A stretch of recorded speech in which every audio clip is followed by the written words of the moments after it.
Does sleeping in the dark room help you to overcome your long-term insomnia and sleep problems?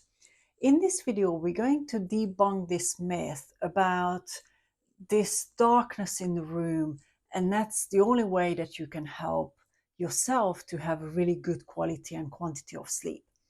Now, when it comes to long-term insomnia and sleep problems, often the situation is more complex than one or two little things. So in this relation to light exposure or darkness in the room, we're going to talk about a couple of different scenarios that I see in my practice and how differently I would even suggest a client deal with this darkness of the room so that it can really help them to make a difference and improve their sleep or sleep struggles and overcome their insomnia. Now, dark room is probably one of the most recommended suggestions, sleep tip, advice, or part of sleep hygiene a lot of the times, that conversation.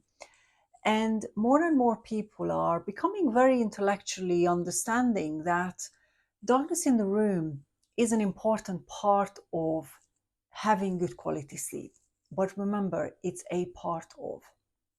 So when I look at client situations, often we have to look at the physical components, hence dark room and so on, the emotional components, and the mental components. And this is what the scenarios I'm going to give you in terms of how to even look at the darkness of the room and how it can help you or maybe can prevent you from really having good quality sleep continuously. But of course, there's been many different research projects done on this relationship between sleep and darkness or generally light exposure. So what's important is whatever headlines you might see, think about research projects in a practical way.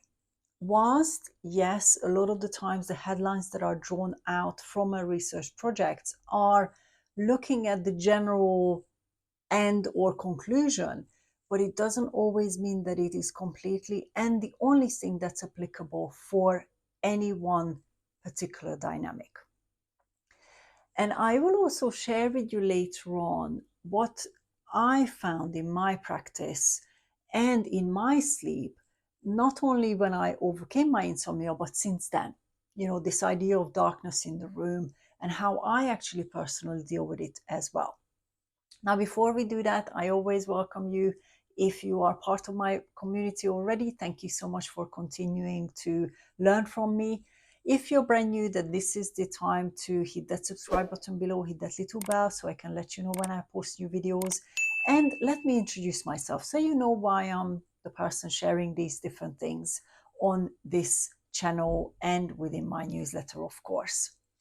My name is Beatrix Schmidt. I'm a sleep coach, a professional speaker, and the creator of the Sleep Skills for Life program, which is very much my way of overcoming sleep problems and insomnia many years ago and keeping my sleep in a very good place. And for the last 10 years, I had the privilege of working with so many clients to do the same, to finally learn what it takes to develop great quality sleep and keep it in place. Hence, Sleep Skills for Life. So let's turn our attention back to the main topic of today's video. As I mentioned, there are a lot of different scenarios I see in my practice when it comes to how helpful or sometimes unhelpful darkness of the room can be. So let's take the first example.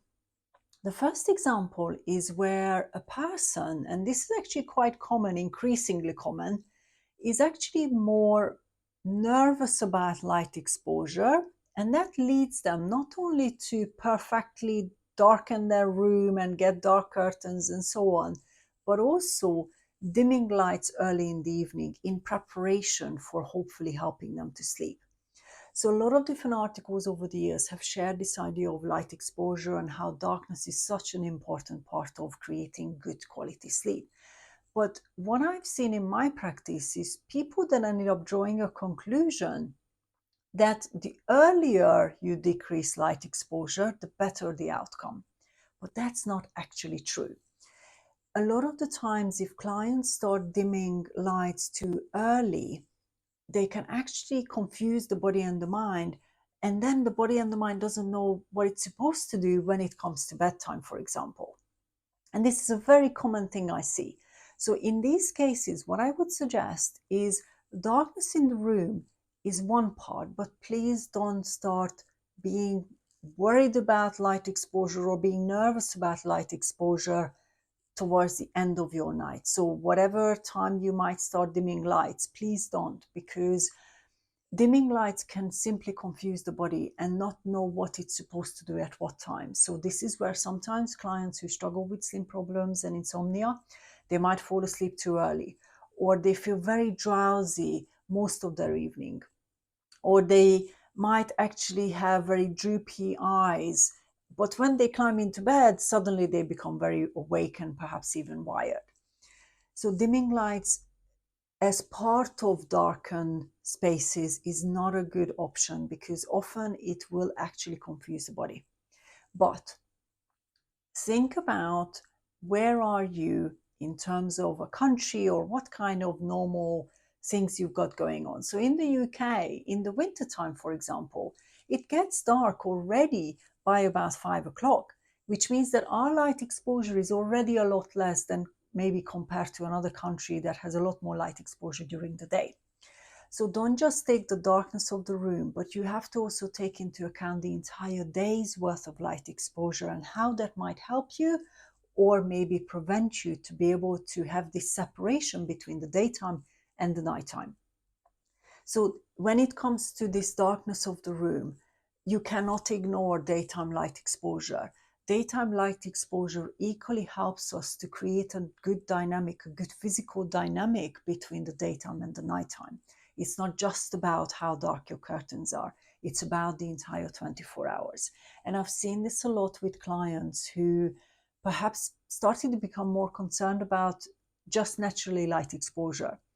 So this is one scenario. Let's move on to the second scenario, which is very much about how you either like or dislike a dark room to sleep in. I have had clients in the past who absolutely loved the darkness. It created comfort for them. It created this real separation between daytime and nighttime. That often means that you have a very good relationship with that separation. But I also had clients who were forced to sleep in a very dark room, but actually created more uncomfortable feelings, nervousness, fear, because it was alongside other issues as well. So I'll give you a couple of examples in this one. If historically you never liked being in darkness or a dark room or sleep in a dark room, that can create nervousness. That can create even anxiousness. That can create this feeling of unsafety. And if that's the case, you don't want to force yourself to sleep in a dark room when it's already creating emotional issues or emotional heightened feelings. In those cases, I always work with the client to actually figure out why they might actually be feeling that way. It could be based on a past event. It could be simply based that maybe they have more nightmares, or they have more negative experiences at night, or they struggle more with their insomnia in the middle of the night rather than maybe not being able to fall asleep at the beginning of the night. And I've seen lots of different examples. So if the darkness in the room causes you any of these emotional things and you have not been able to deal with them, please bear in mind that the higher the emotions are, the further away you are from relaxation. Your body and your mind can only really properly transition into sleep if you're physically, emotionally, and mentally relaxed enough to create that transition. Whilst it's a very biological thing, but there are other factors in place as well. That's why when you're either incredibly excited about something the next day, you might not be able to fall asleep as easily as on other days. That's just, again, one example. So positive or negative emotions can actually influence a lot of different things when it comes to relaxation. So if you've been forcing yourself to sleep in a dark room when you're actually emotionally more charged up, my suggestion is that make it easier for yourself so that it doesn't actually create those negative emotions. A very, very low level of light, and I mean low level of light, is much better than creating that emotional state and therefore the darkness. a very small level of light, maybe tucked away in a corner of a room, which means that you're not really awakened by it. But when you have, let's say, a struggle in the middle of the night and you open your eyes, it actually provides a sense of comfort so that you are waking up. And when your eyes open, it can actually really, the mind can actually really figure out where you're at and that you are safe. You are safe in your own room. So we want to create a sense of safety emotionally as well as physically. And sometimes darkness is not for every single person. So this is the second part. Now, I've seen different clients with different scenarios. So this is really about you being proactive enough to understand where you are at with any of these emotions and actually really figuring out whether or not having a small light exposure, very, very small light exposure, can actually really solve that problem. Just light is not always the only thing you need for more emotional challenges. You have to work through some of those emotions so that your body is not feeling so uncomfortable in bed at night. So it's not just about the light itself, it's about working through some of those other things that you might need in place in order to overcome the reasons why you are not able to sleep well. Now let's look at the third scenario here, where a lot of clients that have started to sleep better and had very, very dark rooms found that in the morning they found it harder to actually wake up naturally or wake up or get out of bed in the morning. Now, again, this is where dark rooms doesn't always mean that it caters for every part of sleep. Now, if you think about waking up in the morning, the transition out of sleep requires something like light exposure as well as other things. So naturally, biologically, the way we would want to wake up naturally is that the level of light exposure increases, signaling to our body that it is time to start getting into the day and therefore wake up. Now, if you have completely dark room with no light exposure at all or very, very limited light exposure, that can often stop this process to start happening, meaning that you either end up waking to your alarm, being scared off or scared out of sleep with an alarm, or that when you wake up in the morning, you feel incredibly sluggish and maybe even demotivated. So these are the two things I see. Either people end up scaring themselves out of bed in darkness, or the way they wake up in the morning doesn't seem to create this refreshed feeling, refreshed, recharged feeling. So when I look at these situations, we always take everything into account. Of course, setting an alarm, I often have a separate conversation with clients about it. Whatever time you actually want to wake up, we're going to have a conversation about it. So creating sleep stability is the first step before we even think about light exposure here. But when you look at just light exposure in the morning, I always suggest to clients to have a little bit of strip of light, let's say between the curtains or at the end of your window, that allows a little bit of that light to come through. That will really help the body and the mind to go through that natural transition out of sleep and create a more natural waking up in the morning. Waking up in darkness to an alarm and scaring yourself out of sleep is not really going to help. So this is where dark curtains or incredibly dark room might not be your friend. But again, it depends on the situation. So now that we talked about three different things that I see in my practice, I wanted to add one more, which is my personal experience. So I have struggled with insomnia.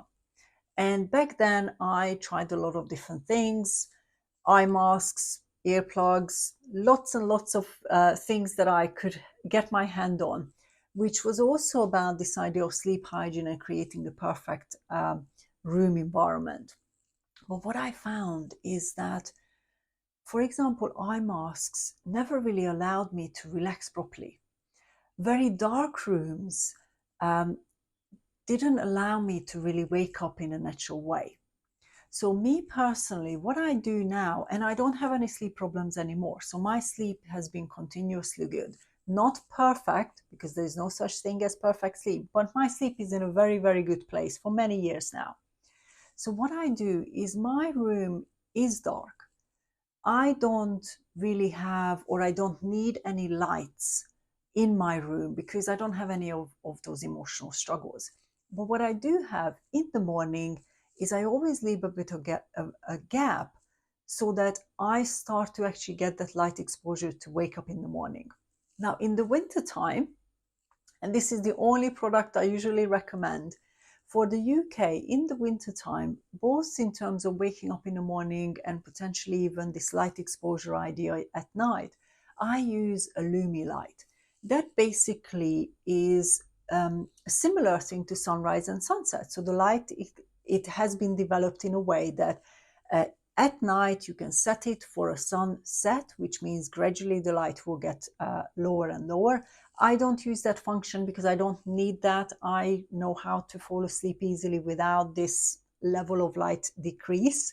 My body is very accustomed to knowing what to do at night, but I do use it in the winter time in the morning, so that gradually in the morning it actually becomes the clock itself, or the light itself, becomes lighter and lighter and brighter, which means that I wake up naturally to a version of that light exposure. So this is how I look at light exposure. But equally, I'm not afraid of light. So if I go on holiday and there is a lot more light exposure, I know through all the other tools and techniques that I gained over the years, I can sleep well. So light exposure or darkness in the room is not the only factor that I know is going to work for me. So I hope that this video has helped you to explore some of these different scenarios. Depending on where you're at, you are going to be in a different place to some of the other people. Comparing yourself is not a good thing here. So take some of these examples and really look at your situation in a practical way, and then decide how you're dealing with it. If you've got any other questions around this, you're very welcome to reach out to me separately. But light exposure and darkness in the room is one of those things that it's not a yes and no answer. There are more to it than just the simple, every single person needs light exposure to be non-existent in their bedroom. Overcoming sleep problems, overcoming insomnia that has been around for a longer period of time are way more complex than just a single thing of darkness. There are physical layers, emotional layers, and mental layers. And I see this in my practice every single day. The combination of tools and techniques is what's really going to help you to overcome your long-term insomnia and sleep problems and keep your sleep in a good place for many years to come. So thank you so much for watching. Hit that subscribe button below if you want to keep in touch with me and see more videos like this from me. Hit that little bell as well so I can let you know when I post new videos. And this is your opportunity to use that little like button too if you like the content of this video as well. Thank you so much, and I will see you in the next video.